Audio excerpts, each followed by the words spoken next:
Thomas Williams never imagined his wedding day would become the talk of the entire kingdom.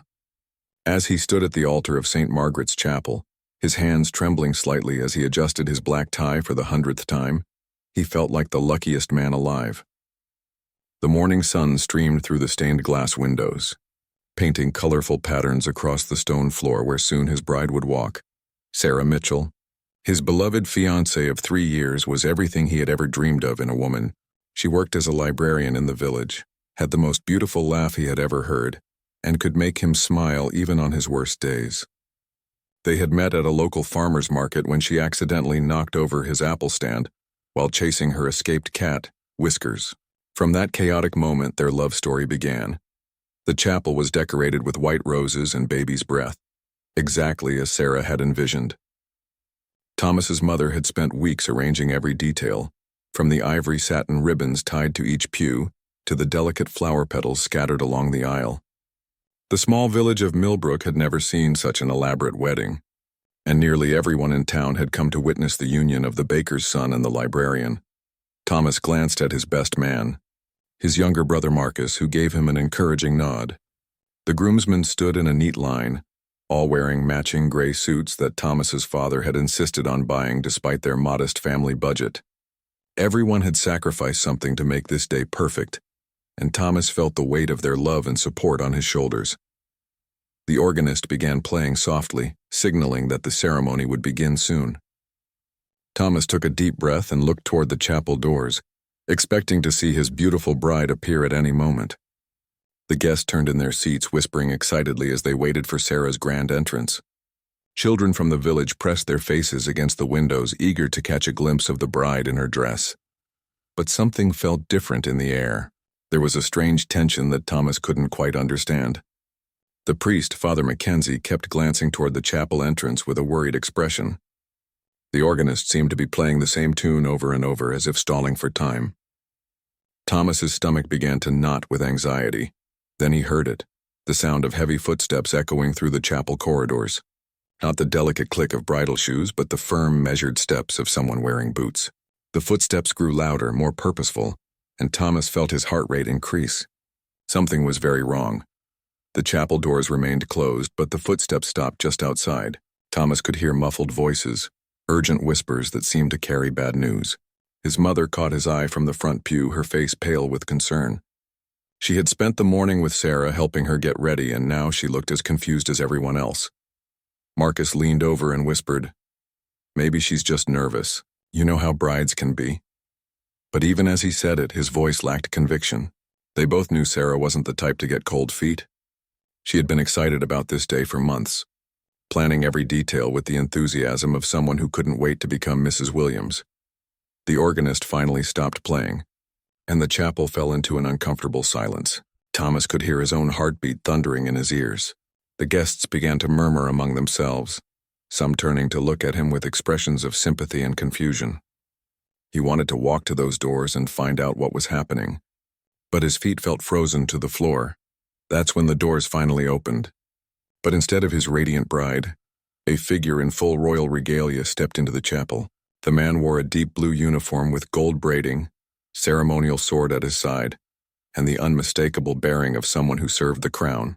His face was stern, official, and he carried himself with the authority of someone delivering important news. Thomas felt the blood drain from his face as he recognized the uniform of a royal sentinel, one of the king's personal messengers who only appeared when matters of the highest importance needed to be addressed. The man's eyes swept the chapel before settling directly on Thomas, and in that moment, the groom knew his wedding day was about to take a turn that would change his life forever. The royal sentinel's entrance sent a wave of shocked silence through the chapel. Thomas felt his legs go weak as the uniformed man walked down the aisle with measured steps, his polished boots clicking against the stone floor. Every eye in the chapel followed his movement, and the weight of his presence seemed to fill the entire sacred space. "Thomas Williams," the sentinel announced in a clear, commanding voice that reached every corner of the chapel. "I am Captain Harrison of His Majesty's Royal Guard. I come bearing urgent news that cannot wait." Thomas's mouth went dry. In all his 26 years, he had never imagined a scenario where a representative of the crown would seek him out. especially on his wedding day. He was just a baker's son from a small village. What could the king possibly want with him? The captain reached the altar and stopped directly in front of Thomas, his expression grave but not unkind. Behind him, the wedding guests sat in stunned silence, some leaning forward to catch every word. Thomas's mother had her hand pressed to her heart, her face white with shock and fear. "Sir?" Thomas managed to stammer, his voice cracking slightly. "I don't understand. What news could be so urgent that it cannot wait until after my wedding ceremony?" Captain Harrison's eyes softened slightly, and for a moment Thomas saw a hint of sympathy in the man's weathered face. "I'm afraid there has been a mistake, Mr. Williams, a grave mistake that affects not only your life but the security of the realm." The captain reached into his uniform and withdrew an official-looking document sealed with red wax and the royal crest. The sight of it made Thomas's hands shake. Whatever was written on that parchment would change everything, and he wasn't sure he was ready to know what it contained. 3 days ago, the captain continued, his voice carrying clearly through the silent chapel, our royal genealogists made a discovery while updating the records of noble bloodlines. They found evidence that your grandfather, Edmund Williams, was not the simple farmer you believed him to be. Thomas felt the world tilt slightly. His grandfather had died when Thomas was just a boy, but he remembered him as a kind, gentle man who grew vegetables and told wonderful stories by the fireplace. The idea that there was some secret about his identity seemed impossible. Father Mackenzie stepped forward, his own curiosity overcoming his shock. "Captain, surely this matter could be discussed after the ceremony. The young man is about to be married." Captain Harrison shook his head firmly. "I'm afraid not, Father. You see, Edmund Williams was actually Lord Edmund Ashworth, third son of the Duke of Ravenshollow. He disappeared from court 30 years ago after a disagreement with his family and chose to live as a commoner." The chapel erupted in gasps and whispers. Thomas felt like he was hearing about someone else's life. His simple, hard-working grandfather had been nobility. It seemed like something from one of the fairy tales Sarah loved to read at the library. "This means," the captain continued, raising his voice to quiet the crowd, "that Thomas Williams is actually Thomas Ashworth, and as such, he holds the title of Earl of Millbrook by birthright. More importantly, he has inherited substantial lands and responsibilities that require his immediate attention." Thomas's best man, Marcus, grabbed his arm for support. "Tommy, this is incredible," he whispered. "You're an earl. You're nobility." But Thomas didn't feel incredible. He felt terrified and confused. He looked toward the chapel doors, hoping to see Sarah appear and tell him this was all some elaborate wedding surprise. But the doors remained closed, and he realized with growing dread that his bride was nowhere to be seen. "Captain," Thomas said, his voice stronger now despite his fear, "where is my fiancée? Where is Sarah? She was supposed to be here by now." The captain's expression grew even more serious. "Miss Mitchell has been informed of these developments, Mr. Ashworth. She is processing the information." The way he said it sent a chill down Thomas's spine. Something was very wrong with Sarah's absence, and he was beginning to suspect that his sudden elevation to nobility had something to do with it. "I need to see her," Thomas declared, taking a step toward the chapel doors. "I need to talk to Sarah right now." "I'm afraid that might not be wise at this moment," Captain Harrison said gently. "You see, there's more to this story than just your inheritance. Your new position comes with certain complications that Miss Mitchell is finding difficult to accept." Thomas felt his heart breaking even as his mind raced to understand what was happening. On what should have been the happiest day of his life, he was learning that everything he thought he knew about himself was wrong, and somehow, this revelation was threatening to cost him the woman he loved more than anything in the world. Thomas pushed past Captain Harrison and strode toward the chapel doors, his wedding guests parting like water before him. His mind was racing with questions, but only one thing mattered now: finding Sarah and making sense of this impossible situation. Behind him, he could hear his mother calling his name and his brother Marcus trying to keep up. He burst through the chapel doors and found himself in the small courtyard where wedding guests had been gathering earlier. The morning sun felt harsh against his face, and the cheerful decorations that had seemed so perfect an hour ago now looked like props in a play that had gone terribly wrong. "Sarah," he called out, scanning the area desperately. "Sarah, where are you?" Mrs. Henderson, the village seamstress who had been helping with last-minute dress adjustments, appeared from behind the chapel. Her face was red with tears and she twisted her hands nervously in her apron. "Oh, Thomas dear," she said, her voice breaking. "She's gone to her aunt's cottage by the river." Poor girl was in such a state when that other soldier came to tell her the news. She couldn't stop crying. Thomas felt his heart shatter. The thought of Sarah crying, especially on their wedding day, was more than he could bear. He had to get to her immediately and explain that none of this changed how he felt about her. Captain Harrison appeared at his side, slightly out of breath from following him. "Mr. Ashworth, I understand your distress, but there are urgent matters we must discuss before you can—" "Nothing is more urgent than my bride," Thomas interrupted fiercely. "I don't care if I'm suddenly an earl or a duke or the king himself. Sarah is the most important thing in my life, and I won't let some old documents destroy our happiness." The captain's expression remained serious. "Sir, I'm afraid you don't understand the full situation. Your inheritance comes with immediate obligations. There are contracts, agreements, and," he paused, looking uncomfortable, "arranged engagements that were made in your name before your family even knew you existed." Thomas felt the ground shift beneath his feet again. "What do you mean, arranged engagements?"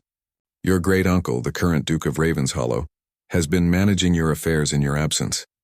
When the genealogist confirmed your identity, he immediately began negotiations with the Pemberton family.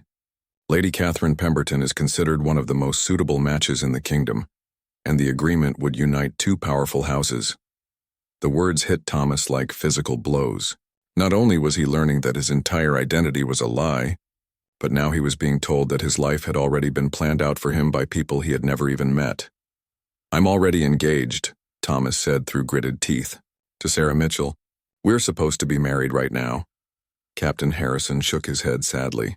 "I'm afraid that engagement is no longer appropriate, given your new station. A future earl cannot marry a village librarian. The social difference would be scandalous, and it would damage your ability to fulfill your duties to the crown and your lands." Thomas wanted to punch something. The unfairness of it all made his blood boil. An hour ago he had been Thomas Williams, Baker's son, about to marry the love of his life. Now he was apparently Thomas Ashworth, Earl of Millbrook, expected to marry a stranger to satisfy some ancient social rules he had never agreed to follow. "Captain," he said, his voice dangerously low, "I don't care about any of that. I love Sarah, and she loves me. We're going to be married, title or no title."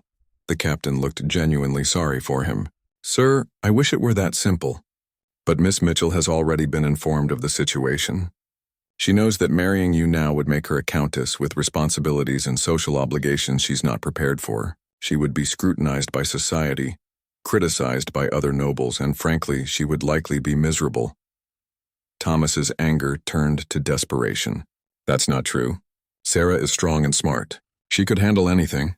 "Perhaps," the captain conceded, "but she doesn't believe that herself. When she learned about your inheritance and the expectations that come with it, she realized that your life together would be nothing like what you both had planned. She would have to give up her work, her simple life, everything she loves about being herself." Mrs. Henderson wiped her eyes with her apron. "She kept saying that she would just be holding you back, Thomas. That you deserve someone who knew how to be a proper countess, not a village girl who loves books more than ballrooms." Thomas felt tears stinging his eyes. This was all wrong. None of this should matter. Love was supposed to be enough to overcome any obstacle, wasn't it? "I have to talk to her," he said firmly. "I have to make her understand that I would give up every title and every piece of land just to spend my life with her." Captain Harrison's expression grew even more grave. "Mr. Ashworth, I'm afraid you cannot simply give up your inheritance. Your lands include strategic territories along the northern border.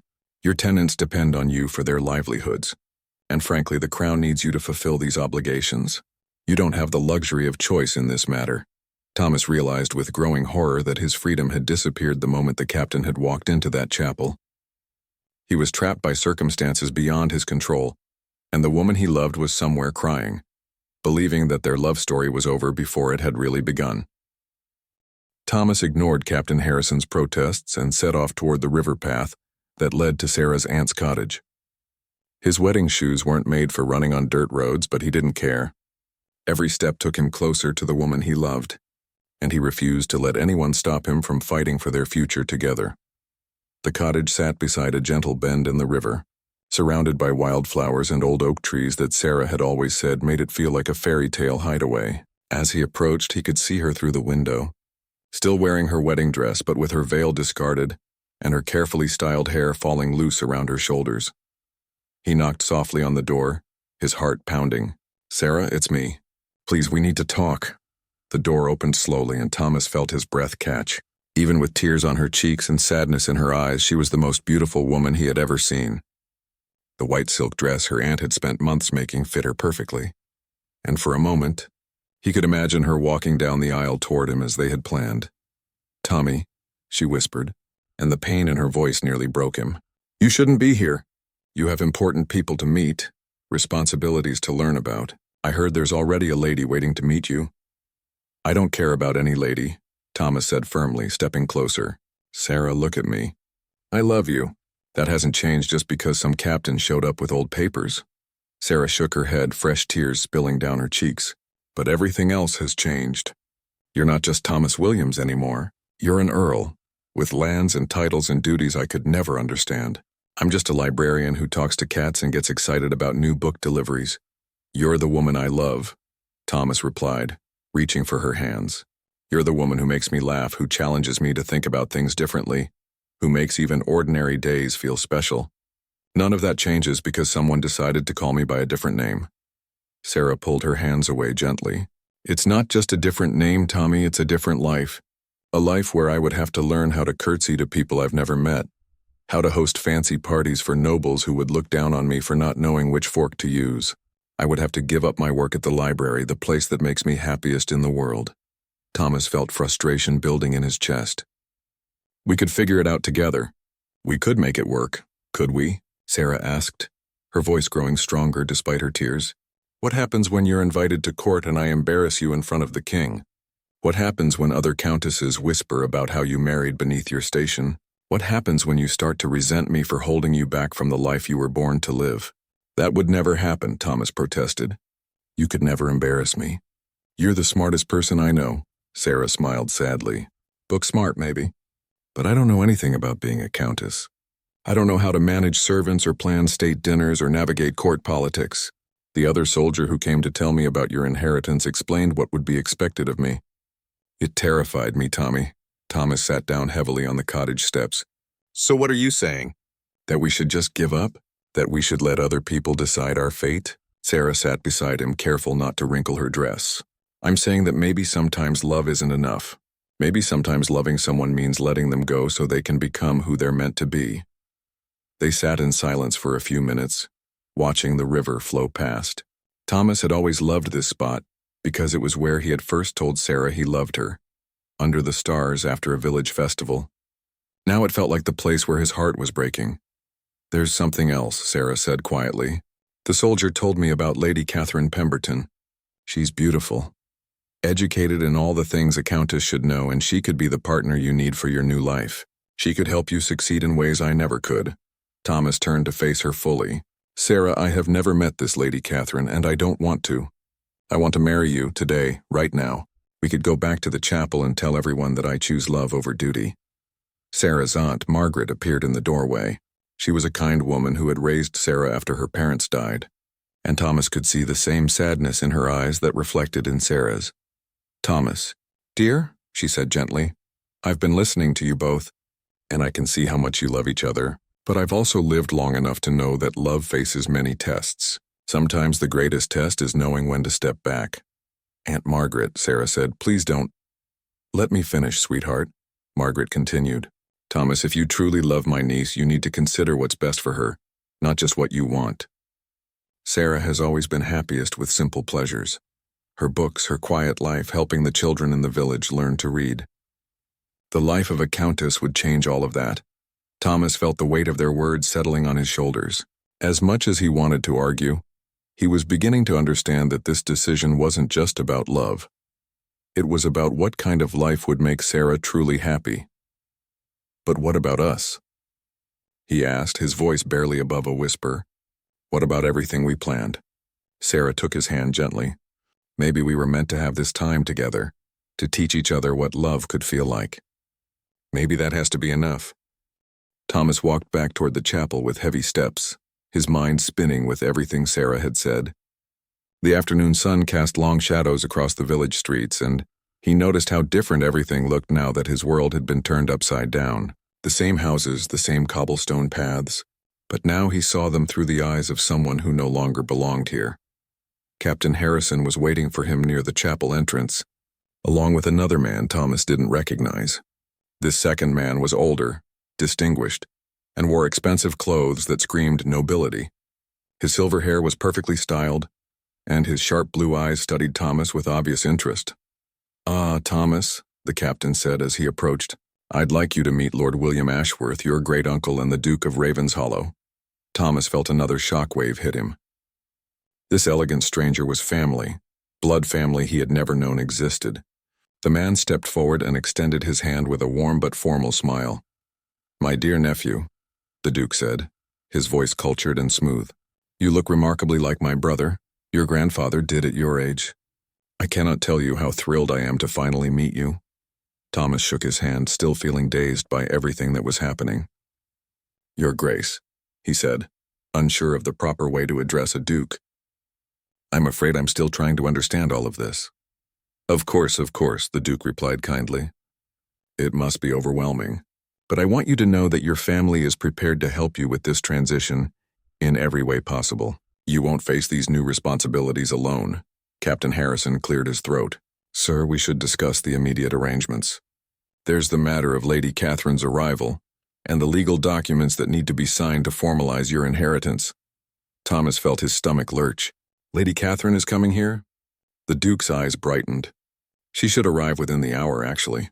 She was traveling with her father when we received word of your discovery, and they changed course immediately to meet you. She's a remarkable young woman, Thomas. Beautiful, intelligent, and perfectly trained for the life of a countess. I think you'll be quite pleased with the arrangement." The word arrangement made Thomas feel sick.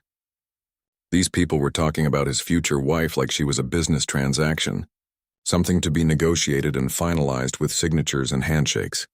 "Uncle," Thomas said, testing the unfamiliar word, "I appreciate everything you're trying to do, but I was supposed to marry someone else today. Someone I love very much." The Duke's expression grew sympathetic but firm.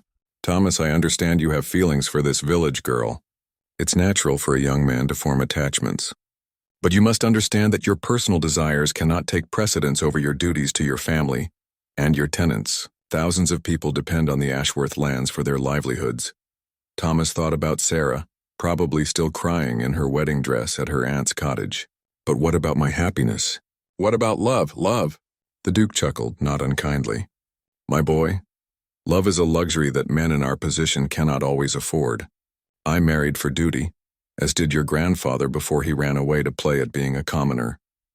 Our family has responsibilities that go back hundreds of years." Captain Harrison showed Thomas an official document covered in seals and signatures. "This is the marriage contract between your family and the Pembertons. It was drawn up the moment your identity was confirmed. The union would secure important trade routes and strengthen both families' political positions." Thomas stared at the document that would bind him to a woman he had never met. Somewhere in the distance he could hear the chapel bells ringing, not for his wedding but to mark the passing of the hour. His wedding should have been over by now. He and Sarah should have been celebrating with their friends and family, dancing to the village musicians and laughing about how nervous he had been. Instead, he was standing in a courtyard discussing political alliances and trade routes with people who had appeared in his life just hours ago. "What happens if I refuse?" Thomas asked quietly. The Duke and the captain exchanged a look. "Thomas," his great-uncle said gently, "you cannot refuse. Your grandfather may have run away from his responsibilities, but the family has spent 30 years managing his affairs. There are debts, obligations, and agreements that must be honored. If you walk away now, hundreds of families will lose their homes and livelihoods." Thomas felt the trap closing around him. These weren't evil people trying to ruin his life. They were family and servants of the crown who genuinely believed they were doing the right thing. But their version of right was destroying everything he had ever wanted. "Besides," the Duke continued, "where would you go? You cannot return to your old life now that your true identity is known. The villagers will treat you differently, and frankly, you would be abandoning your responsibilities. A man of honor cannot do such a thing." Thomas looked back toward the river path where Sarah was waiting, probably wondering if he would come back to fight for their love. Then he looked at the chapel where his wedding guests were still waiting for some explanation of what had happened to their celebration. A carriage appeared at the end of the village street, elegant and obviously expensive. Thomas knew without being told that Lady Catherine Pemberton had arrived to meet her future husband. In a few minutes he would come face to face with the woman everyone expected him to marry, and his old life as Thomas Williams would be officially over. The Duke straightened his jacket and smiled. "Come, nephew. It's time to meet your bride." The elegant carriage came to a stop in front of the chapel, and Thomas watched as a footman hurried to open the door. His heart was pounding, but not with the excitement he had felt that morning waiting for Sarah. This was the anxiety of a man about to meet his fate, chosen by others and sealed with documents he had no part in creating. Lady Catherine Pemberton stepped down from the carriage with practiced grace. She was indeed beautiful, with golden hair perfectly arranged and a dress that probably cost more than Thomas's family earned in a year. Her posture was flawless, her movements elegant, and everything about her screamed nobility and proper breeding. Behind her came a stern-looking man who could only be her father, Lord Pemberton. He surveyed the village with obvious disdain, as if he couldn't believe his daughter was expected to meet her future husband in such humble surroundings. "Your Grace," Lord Pemberton said, bowing slightly to Thomas's great-uncle. "I hope this unusual situation can be resolved quickly. Catherine has already turned down 3 other suitors to make herself available for this arrangement." Lady Catherine curtsied perfectly as she was introduced to Thomas. "My lord," she said in a voice that was pleasant but completely without warmth, "I am pleased to finally meet you." Thomas bowed awkwardly, suddenly aware of how his wedding clothes looked compared to her finery. "Lady Catherine, I'm honored to make your acquaintance." She studied him with calculating blue eyes, and Thomas got the distinct impression that he was being evaluated like a horse at market. "You're taller than I expected," she said finally. "That's good. Short husbands are so embarrassing at court functions." The Duke beamed as if this was the highest compliment possible. "Shall we proceed with the introductions? Perhaps we could take tea and discuss the wedding arrangements." Thomas felt panic rising in his chest. "Wedding arrangements? But I was supposed to be married today. To someone else." Lady Catherine's perfectly sculpted eyebrow arched slightly. "Yes, I heard about your attachment." "To a local girl. How quaint. But surely you understand that such childish fancies must be set aside now that you know your true station in life." The casual dismissal of his love for Sarah made Thomas's blood boil. "Childish fancies? I love her. I was going to marry her today." "Love," Lady Catherine said with a laugh that sounded like breaking glass, "is a luxury for poets and peasants. People like us marry for more important reasons. I will give you heirs, manage your household with proper efficiency, and help advance your position at court. What more could you possibly need from a wife?" Thomas stared at this beautiful, cold woman who was supposed to be his future. She was everything his great-uncle had promised. Educated, titled, perfectly trained for nobility. She was also everything Sarah was not. Calculating, emotionless, and completely uninterested in who he was as a person. "If I may," Captain Harrison interjected, "there are legal matters that must be attended to immediately. The marriage contract must be signed today to formalize the arrangement, and there are lands that need to be transferred into Thomas's name." Thomas felt like he was drowning. Every minute brought new chains, new obligations, new reasons why he couldn't choose his own path. "What if I need time to think about this?" Lord Pemberton's face darkened. "Think about it? Young man, do you have any idea how generous this offer is? My daughter could marry any number of eligible lords. The fact that we're willing to overlook your humble upbringing should make you grateful, not hesitant." "Father," Lady Catherine said smoothly, "perhaps Lord Ashworth simply needs to understand the practical benefits of our union. The Pemberton estates border your northern lands, Thomas. Together we would control the most important trade routes in the region. Our marriage would make both families incredibly wealthy and powerful." Thomas looked toward the river path one more time, thinking of Sarah in her wedding dress, believing that their love story was over. Then he looked at Lady Catherine, who was watching him with the patience of someone who had never doubted that she would get what she wanted. "There's something I need to do first," Thomas said suddenly. "Someone I need to speak with." The Duke frowned. "Thomas, we really don't have time for—" "This won't take long," Thomas interrupted, surprised by the strength in his own voice. but I won't sign anything or agree to anything until I do this." Without waiting for permission, Thomas turned and walked back toward the river path. Behind him he could hear voices raised in protest, but he didn't care. He had spent the entire day letting other people make decisions about his life. Now it was time to make one decision that was entirely his own. As he reached Sarah's aunt's cottage, he realized that his choice wasn't really between Sarah and Lady Catherine. It was between the man he had always been and the man others wanted him to become. And for the first time since Captain Harrison had walked into that chapel, Thomas Williams, or Thomas Ashworth, or whatever his name was supposed to be, knew exactly what he had to do. He knocked on the cottage door, his heart full of certainty and hope. Whatever happened next, it would be his choice, made with love instead of duty, guided by his heart instead of other people's expectations, and that, he realized, was the only way he could live with himself. No matter what name he carried or what title others wanted to give him,